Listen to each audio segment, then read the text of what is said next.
प्यारे विद्यार्थियों, आज हम बीए सेमेस्टर द्वितीय के हिंदी साहित्य के आपके पाठ्यक्रम में लगे हुए मीराबाई के पद राणा जी थे जहर दियो मैं जानी का अध्ययन करेंगे। मीरा ने इस पद में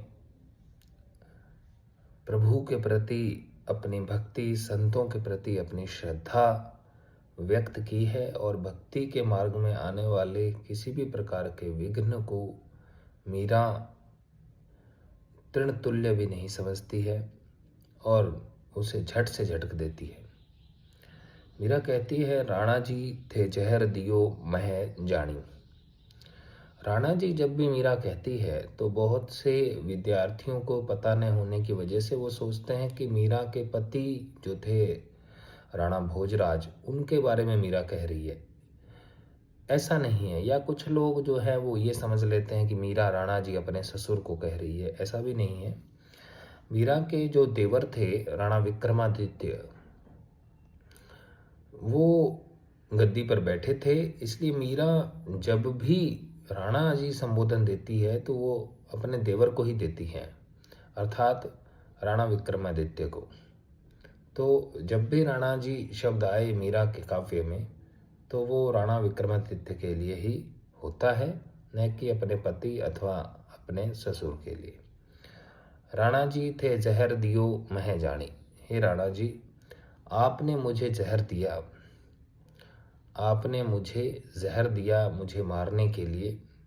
कहा जाता है कि राणा विक्रमादित्य ने मीरा की भक्ति से और लोकलाज त्यागने से चिढ़ करके उनको विष का प्याला भिजवाया था ताकि उनको अपनी प्रतिष्ठा के लिए कुर्बान किया जा सके, ताकि मीरा को रास्ते से हटाया जा सके।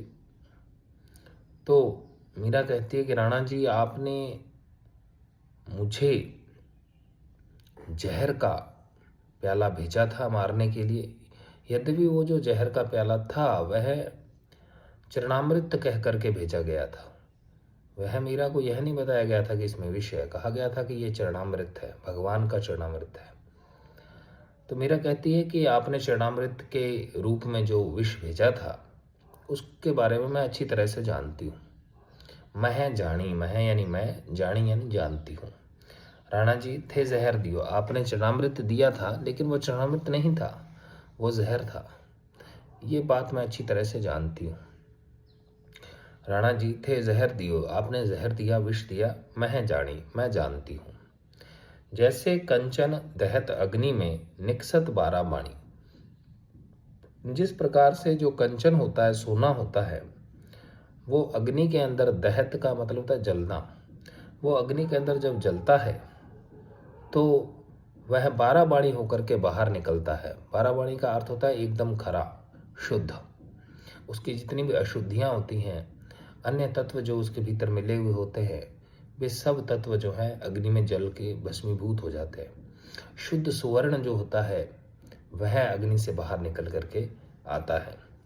तो उसी बात की ओर संकेत करती हुई मीरा कहती हैं कि जैसे कंचन जो है, स्वर्ण जो है, वह अग्नि में जलता है तो वह 12 बाणी खरा होकर के, एकदम विशुद्ध होकर के अग्नि से बाहर आता है।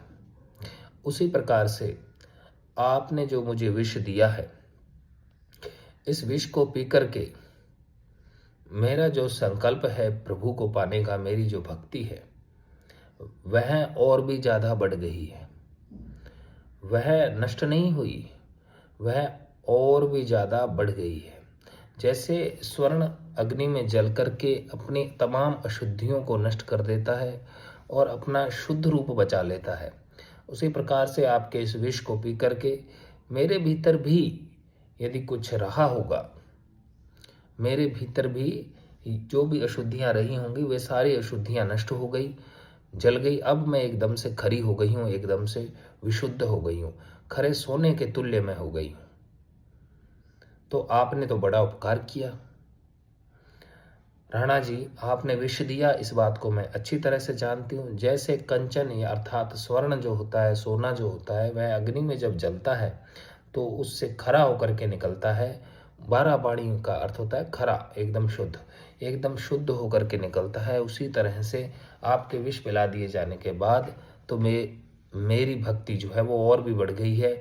मेरा जो संकल्प है वह और भी दृढ़ हो गया है, और मेरे भीतर की भी कोई अशुद्धियाँ रही होंगी तो वे भी जल करके भस्मीभूत हो गई, और मैं एकदम से विशुद्ध हो गई हूँ। शुद्धतम रूप में मेरी चेतना हो गई है। लोकलाज कुल काण जगत की दई बहाय जस पानी। संसार की जो लोक लज्जा है, कुल की जो मर्यादा है, काण का मतलब होता है मर्यादा, लोकलाज लोक लज्जा, कुल काण और कुल की मर्यादा, जगत की लोक लज्जा और कुल की मर्यादा जो है, मैंने उसी तरह से तुच्छ समझ करके बहा दिए जैसे लोग पानी को बहा देते हैं। लोकलाज कुल काण जगत की दई बहाए जस पानी। मैंने संसार की लोकलाज और कुल की मर्यादा को पानी की तरह बहा दिया है, पानी की तरह बहा दिया है। अर्थात मेरी दृष्टि में लोक लज्जा का और कुल की मर्यादा का कोई मूल्य नहीं है। जैसे कोई कीमती चीज़ होती है तो उसे हम बहाते नहीं हैं, उसे फेंकते नहीं हैं, उसे अपने पास रखते हैं। लेकिन कोई व्यर्थ की चीज़ होती है या जिसका हम बहुत महत्व नहीं समझते तो उसको हम बहा देते हैं, उसको संरक्षित करके नहीं रखते। यही बात मीरा यहाँ कह रही है कि लोक लज्जा और कुल की मर्यादा मेरे लिए कोई महत्व नहीं रखती, उसको मैंने पानी की तरह बहा दिया है। उसको संरक्षित करने का मैंने कोई प्रयास नहीं किया है। लोक लज्जा संसार की और कुल की मर्यादा, इसको मैंने पानी की तरह बहा दिया है। इसका मेरी दृष्टि में कोई मूल्य नहीं है। अपने घर का पर्दा कर ले। मीरा कहती है कि राणा विक्रमादित्य, आप अपने घर का पर्दा करो, क्योंकि दूसरों के ऊपर दोषारोपण करना बड़ा आसान है। आपको अपने दोष नहीं दिखते, आप पहले अपने दोषों को सुधारिए, अपने दोषों को दूर कीजिए। मेरे ऊपर छिंटाकशी करने की बजाय आप अपने दोषों को दूर कीजिए, अपने दोषों को ढकिए। पहले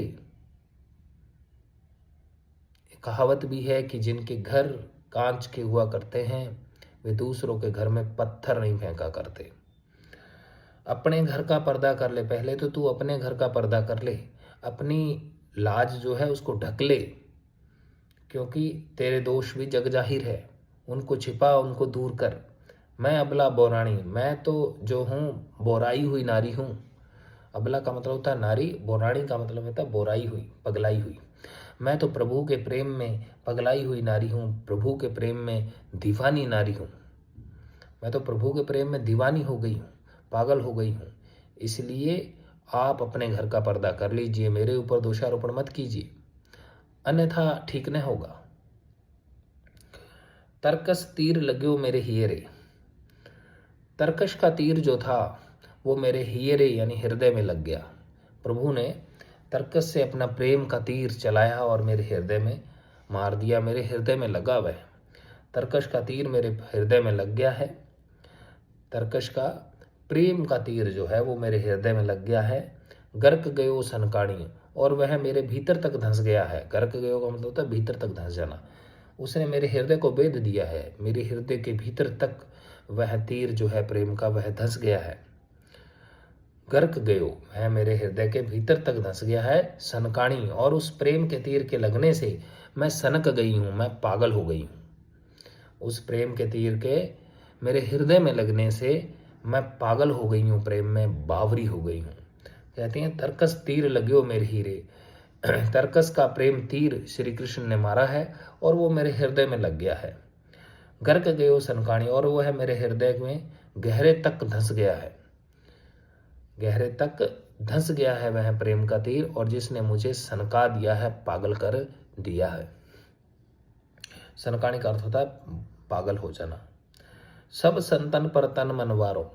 मीरा कहती है कि प्रभु के जितने भी संत हैं, भक्त हैं, उनके ऊपर मैं मेरा तन और मन सब न्यौछावर करती हूँ। वारों का मतलब होता है न्यौछावर करना। सब संतन पर तन मन वारों, सब संतों पर मैं अपना तन और मन वारती हूँ, न्यौछावर करती हूँ। चरण कमल लिपटानी, और उनके कमल रूपी चरणों से लिपट जाना चाहती हूँ। सब संतों के ऊपर मैं अपना तन और मन न्यौछावर करती हूँ और उनके कमल रूपी चरणों से लिपट जाना चाहती हूँ। संतों के प्रति श्रद्धा जो है सभी भक्तों ने व्यक्त की है, मीरा ने भी यहाँ व्यक्त की है। सब संतन पर तन मन वारों, सब संतों पर मैं अपना तन और मन न्यौछावर करती हूँ और उनके कमल रूपी चरणों से लिपट जाना चाहती हूँ। रूपक अलंकार का प्रयोग किया है क्योंकि चरणों को कमल का रूप दिया है। सब संतों पर मेरा तन और मन न्यौछावर करती हूँ और उनके कमल रूपी चरणों से लिपट जाना चाहती हूँ। मीरा को प्रभु राखी लई है, दासी अपनी जानी। अंतिम भक्ति में मीरा कहती है कि प्रभु ने अपनी दासी जान करके, अपनी दासी के रूप में मुझे समझ करके, अपनी दासी के रूप में मुझे स्वीकार करके मेरी रक्षा की है। राखी लई का मतलब होता है रक्षा करना। मीरा को प्रभु राखी लई है, मीरा को प्रभु ने अपने संरक्षण में ले लिया है, मीरा की प्रभु ने रक्षा की है। राखी लई का मतलब रक्षा की है। मीरा की प्रभु ने रक्षा की है, दासी अपनी जानी, अपनी दासी जान करके। प्रभु ने अपनी दासी समझ करके मीरा की रक्षा की है, यानी कि मेरी रक्षा की है। तो यहाँ पर दास्य भाव की भक्ति फिर झलकती है। हालांकि मीरा की जो भक्ति है वह माधुर्य भाव की है, लेकिन उनके पदों में अंतिम जो पंक्ति होती है उसके अंदर मीरा ज़्यादातर अपने को दासी ही कहती है। तो दास्य भाव भी है आखिरी पंक्ति में। मीरा कहती है कि प्रभु ने जो है अपनी दासी समझ करके मुझे रख लिया है, अर्थात मेरी रक्षा की है। ये तमाम तरह के विघ्न जो राणा विक्रमादित्य के द्वारा उपस्थित किए जा रहे हैं मेरी भक्ति के मार्ग में, उन सब विघ्नों को प्रभु हटा करके मेरी रक्षा कर रहे हैं। तो मीरा का यहाँ प्रभु के प्रति अनन्य प्रेम ही व्यक्त नहीं हुआ है, अनन्य विश्वास और श्रद्धा भी व्यक्त हुई है, जिससे मीरा को लगता है कि मेरा कोई बाल भी बांका नहीं कर पाएगा।